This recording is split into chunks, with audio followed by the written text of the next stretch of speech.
the experience I had when I was around 8, 9 years old.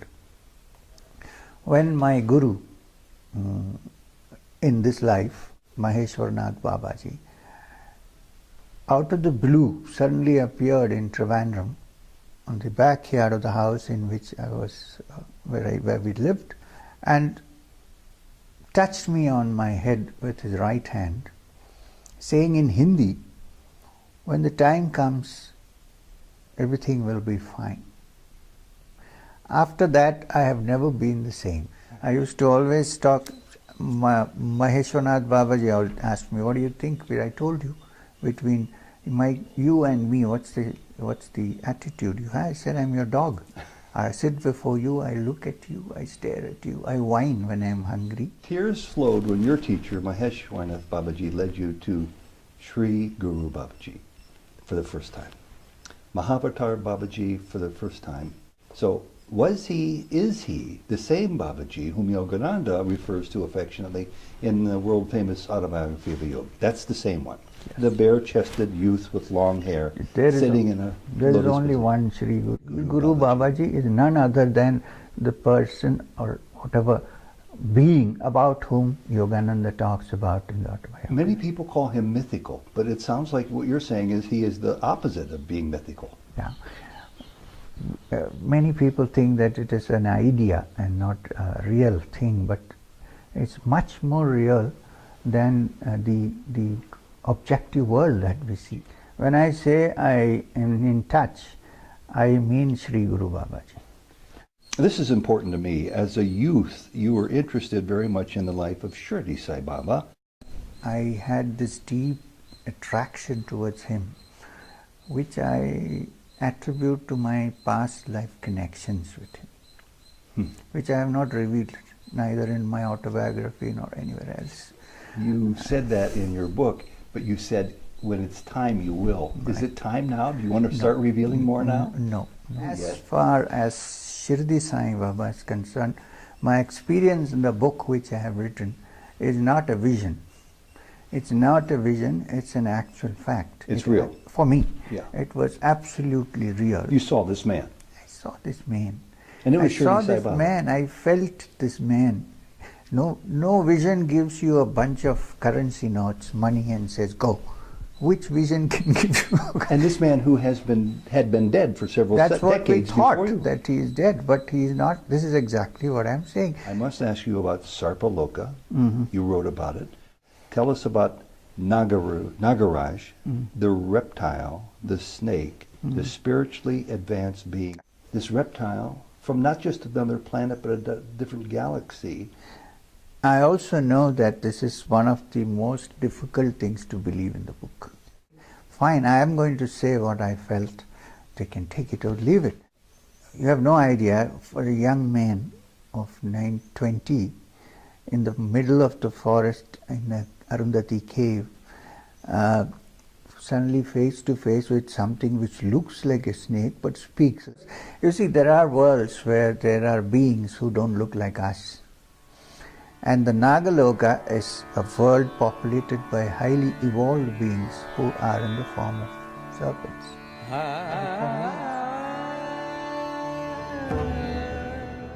It is one of the most curious stories Souljourns has ever recorded. Discovered at the end of this bumpy road, at the ashram of a holy man.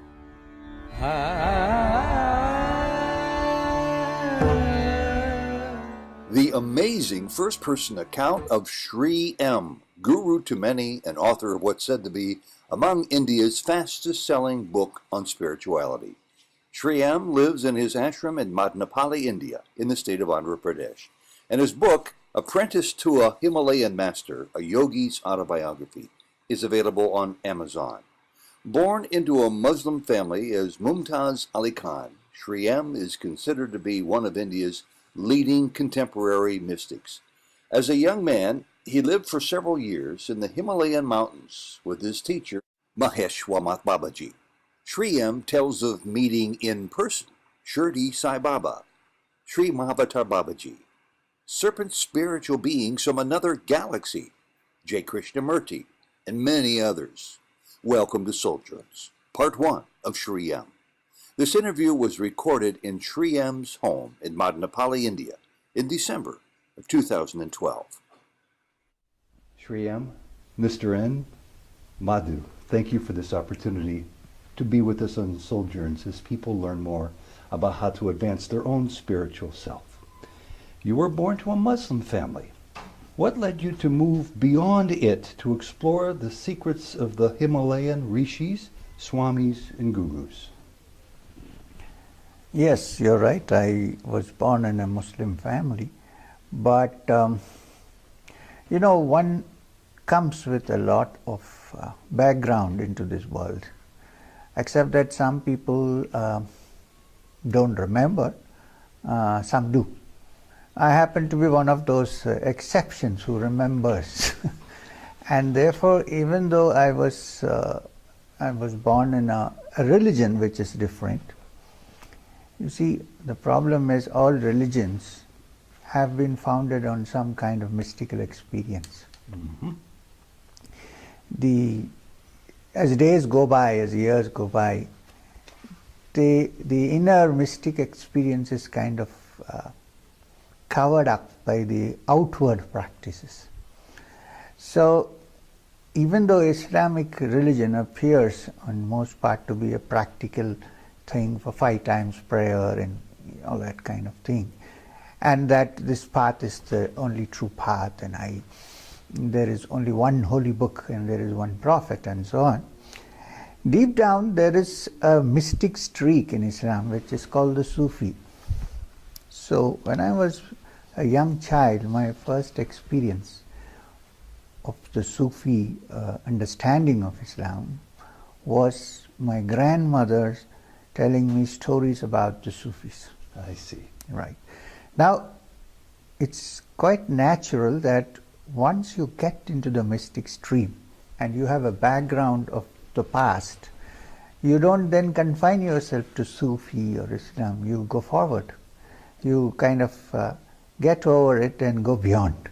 Years ago, when I started more seriously on this path as a novice, I quickly came to understand that those who were the mystics at the top of Islam, Christianity, Judaism, Hinduism, they had more in common with one another, it seemed, than with people of their own. Absolutely. Yeah. It's true. So as I went along, I found that here was a teaching which appealed to me very naturally as something which was not dogmatic in any sense. It was an exploration. You see, all the Upanishads, for instance, are dialogues between the rishis and the students. So nobody is asked to believe anything. They're conversations. Yeah, nobody is asked to believe. The understanding is, okay, explore and find out for yourself. The authority is the listener who concludes on his own or her own what they're absolutely, absolutely. It's not a question of do's and don'ts. It's a question of understanding and exploring, which is what attracted me to the Hindu system of thought. You said that you thought all young boys had a deep interest in God. When did you realize that you were the exception to the rule? Oh, I can tell you 1 or 2 examples. When I found a religious person or heard someone talking about a religious experience, or when I went to passed across a temple or a church or any religious place, I would feel a deep stirring in my heart, which you cannot logically explain. And even now, in those days, impossible, because my vocabulary was quite limited. Even now, I cannot explain this feeling because it's beyond ordinary reason. It came from the soul. I didn't know that it is because of my past birth and experiences at that point, but now I know why. So that was one thing. The other was that the experience I had when I was around 8, 9 years old, when my guru in this life, Maheshwarnath Babaji, out of the blue suddenly appeared in Trivandrum on the backyard of the house in which I was, where we lived, and touched me on my head with his right hand, saying in Hindi, when the time comes, everything will be fine. After that, I have never been the same. He materialized. He didn't just walk in off. Well, you know, I can't say whether he materialized or not, because we had a very small compound wall at the back, and when I first saw him under the jackfruit tree, I thought that some kind of a beggar or someone has jumped across the wall, because I didn't see him come and I didn't see him go, but I didn't see him materialize out of thin air, except that when I looked, there was somebody there. And then he gestured and I went close. The normal reaction should be that you should get frightened because there's a stranger, but I was not, which also I cannot explain. Now I can, but not at that point. So I went towards him, and he put his right hand on my head and said this. And then he said, "Go back." So I turned and walked back. It's quite a distance, the backyard, it's quite long. So by the time I reached the kitchen door at the back and turned around,